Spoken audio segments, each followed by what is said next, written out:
భార్య కట్టుకున్న భర్తను హత్య చేస్తే దేవుడు పట్టుకోలేకపోవచ్చు, కానీ కాల్ డేటా పట్టిస్తుందనేది నిజం. తాజాగా కర్ణాటకలో సంచలనం సృష్టించింది పూజారి హత్య కేసు.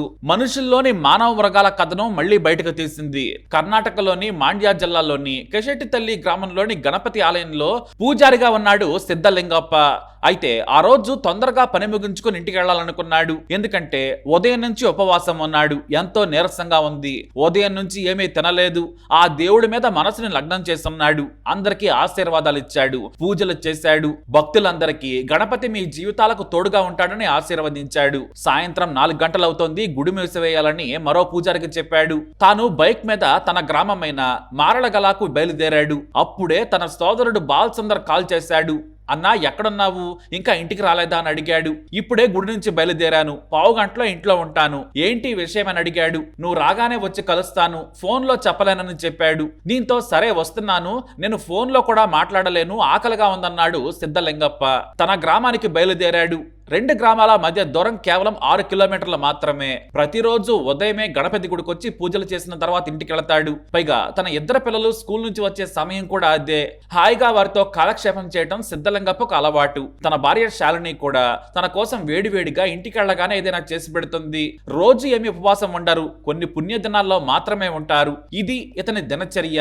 సిద్ధలింగప్ప బైక్ మీద కెనాల్ పక్క నుంచి దారి వెంబడి ఎప్పటి మాదిరిగానే వస్తూ ఉన్నాడు. సడన్ గా ఒకేసారి అతని బైక్ కు ఎదురుగా 3 వ్యక్తులు దొడ్డు కర్రలు పట్టుకుని నిలబడ్డారు. అందులో తన పక్కింట్లో ఉండే హరీష్ అనే వ్యక్తి కూడా ఉన్నాడు. వారిద్దరికి మధ్య ఏడాదిగా గొడవ జరుగుతోంది. నాకు అడ్డు రావద్దు, పక్కకు తప్పుకోమని పూజారి సిద్ధలింగప్ప హెచ్చరించాడు.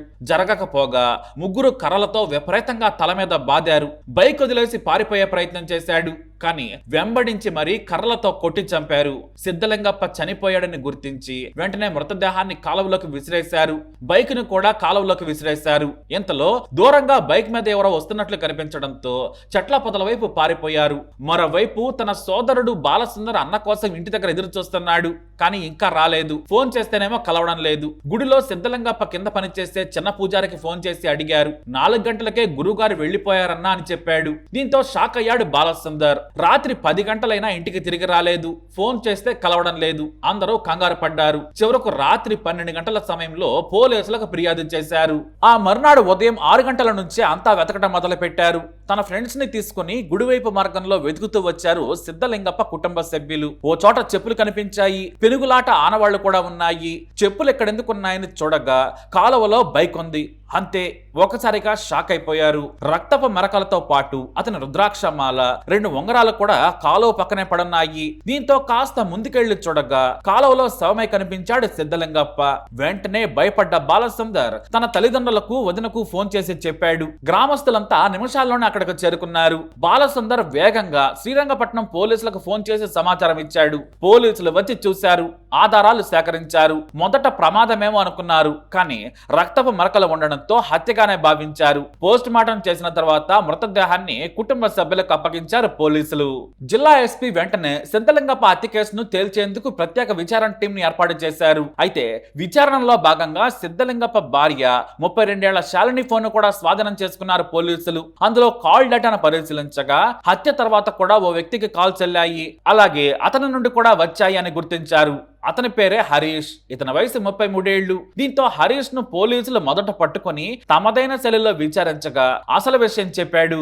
ఏడాది క్రితం నేను సిద్ధలింగప్ప భార్య శాలిని వారింట్లో ఏకాంతంగా గడుపుతున్నాం. హఠాత్తుగా సిద్ధలింగప్ప వచ్చి చూశాడు. తామిద్దరం నగ్నంగా ఉన్నాం. ఆ రోజు నేను అక్కడి నుంచి పారిపోయాను. నాకు శాలినికి మధ్య చాలా రోజుల నుంచి ప్రేమ నడుస్తోంది. కానీ ఏడాదిగా, అంటే తమను చూసినప్పటి నుంచి కూడా శాలిని వేధిస్తున్నాడు సిద్ధలింగప్ప. నన్ను కూడా పోలీసులకు ఫిర్యాదు చేస్తానని, నీ అంతు తెలుస్తానని బెదిరిస్తున్నాడు. అందుకే అతను చంపేస్తే కలిసి ఉండొచ్చని హత్యకు ప్లాన్ చేశామని చెప్పాడు. దీంతో సిద్ధలింగప్ప భార్య శౌర్యశాలిని అదుపులోకి తీసుకుని విచారించగా మొదట కహానీలు చెప్పింది. నాకు అసలు తెలియదంటే తెలియదంది. తాను అమాయకురాలని ఏడ్చింది. కానీ ఆమె పీడిని ఎదురుగా కూర్చోబెట్టి నిలదీయడంతో నిజం ఒప్పుకుంది. నేనే హత్య చేయించానని చెప్పింది నీచురాలు. అయితే ఇక్కడే శాలిని ఎంత నీచురాలో పోలీసులు గుర్తించారు. ఈ శాలిని ఎవరో కాదు, సిద్ధలింగప్ప సొంత సోదరి కూతురు. మేనకోడల్ని 10 ఏళ్ల క్రితం పెళ్లి చేసుకున్నాడు సిద్ధలింగప్ప. వీరికి 2 పిల్లలు. ఎంతో గౌరవంగా బ్రతుకుతున్నాడు సిద్ధలింగప్ప.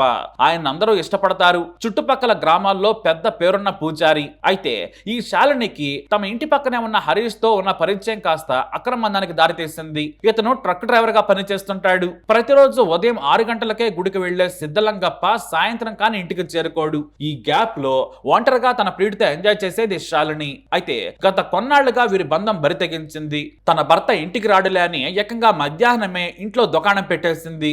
వీరింట్లో నుంచి వారింటికి వెనుక వైపు నుంచి ఎవరూ చూడకుండా గోడ దూకి వచ్చేస్తాడు. తన పని తాను చేసుకుని వెళ్లిపోతూ ఉంటాడు. ఓ రోజున ఎందుకో హఠాత్తుగా వచ్చాడు సిద్ధలింగప్ప. ఇంట్లో 2 ఏకాంతంగా ఉన్నారు. పట్టుకున్నాడు. భార్యను చిత్తకొట్టాడు. అయితే ఈ విషయం బయటపడితే పూజారి కాబట్టి పరువు పోతుందని నలుగురికి చెప్పుకోలేదు. కానీ ఒంటరిగా కలిసినప్పుడల్లా నీ సంగతి తెలుస్తానని హరీష్ ని కూడా బెదిరించేవాడు. మరోవైపు తన భార్య నీచ బుద్ధి తెలిసిన తర్వాత రోజు ఆమెను వేధించేవాడు. నా పరువు తీసావు, నువ్వు అక్క కూతురువని చేసుకున్నాను, మన ఇంట్లో చెడబుట్టావంటూ తిట్టేవాడు. ఆమె కూడా తట్టుకోలేకపోయింది.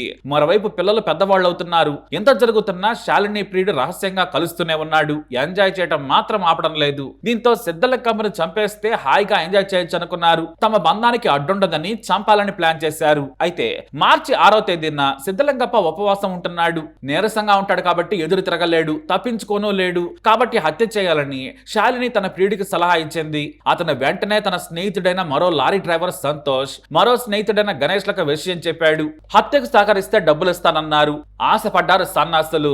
వెంటనే తమ గ్రామానికి కిలోమీటర్ల దూరంలోని నిర్మానుష్య ప్రాంతంలో కాపు కాశారు. మరోవైపు శాలిని తన భర్తకు ఫోన్ చేసి ఇంటికి వస్తున్న సమయం కనుక్కుంది. అదే మెసేజ్ ని ప్రియుడు హరీష్ కు ఫార్వర్డ్ చేసింది. ఆ తర్వాత సరిగ్గా తాము కాపు కాసిన ప్రాంతానికి సిద్ధలింగప్ప రాగానే దారుణంగా కర్రలతో బాది హత్య చేశారు. ఇప్పుడు శాలిని కామె పిచ్చికి భర్త ప్రాణాలు కోల్పోయాడు. పిల్లలు అనాథలయ్యారు. సొంత సోదరి కూతురు కూడా ఇలా తన భర్తనే చంపడం వెనుక ఎంతటి కామ రాక్షసం ఉందో మనం అర్థం చేసుకోవచ్చు. ఎన్ని పనులున్నా రోజు పూజలు చేస్తూనే ఉంటాడు సిద్ధలింగప్ప. ఆ దేవుడికి మొక్కుతూనే ఉంటాడు. అందరికీ ఆశీర్వచనాలు కూడా ఇస్తాడు. ఇక చనిపోయే రోజు కూడా ఉపవాసం ఉన్నాడు. కానీ ఆ దేవుడు కూడా కాపాడలేకపోయాడు. మరి ఇంతగా తెగించిన సిద్ధలింగప్ప భార్యకు ఎలాంటి శిక్ష పడాలి? మీ అభిప్రాయాన్ని కామెంట్ ద్వారా తెలియజేయండి. ఈ వీడియో అప్డేట్స్ కోసం మై ఛానల్ ఫాలో అవ్వండి. తప్పకుండా సబ్స్క్రైబ్ చేసుకోండి.